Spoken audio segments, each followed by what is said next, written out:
The Democratic Party is known for favoring a larger federal government and progressive social policies. But this was not always the case. In 1792, when founding fathers Thomas Jefferson and James Madison formed the Democratic-Republican Party, which would later become the Democratic Party, they wanted the federal government to have a smaller role and more people involved in the democratic process. In 1829, President Andrew Jackson expanded on those principles. He wanted the federal government to further shrink and championed enlarging the electorate from landowners to white men of all socioeconomic classes. Black men would not earn the right to vote for 41 years with the passage of the 15th Amendment. Women would not gain the vote for 91 years with the passage of the 19th Amendment. And the Voting Rights Act that removed obstacles to black voters would not be passed for 136 years. Jackson's successful presidential campaign was the origin of the Democratic Party symbol, the donkey. His opponents called him a jackass, a mascot that his supporters adopted. In 1860, the Democratic Party split geographically during the lead-up to the Civil War. Northern and Southern Democrats disagreed over slavery and preserving the Union.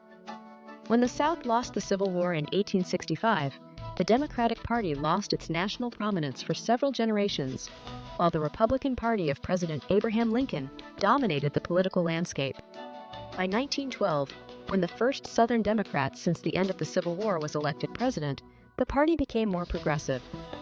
President Woodrow Wilson strengthened federal labor laws and championed the right for women to vote, which was ratified in 1920. It wasn't until the Great Depression that Democrats regained their political dominance, led by President Franklin Roosevelt, who further expanded the role of the federal government through a series of programs known as the New Deal. Many black voters switched to the Democratic Party because of Roosevelt's policies. Democrats controlled the political landscape for much of the next 50 years, and the party moved further left on social policies. In the mid-1960s, President Lyndon Johnson passed civil rights legislation, as well as large government social programs, which alienated white Southern Democratic voters, many of whom joined the Republican Party. In recent decades, Democrats and Republicans have traded control over the presidency. President Barack Obama, the first black president, expanded the government's role in healthcare with his signature Affordable Care Act, also known as Obamacare.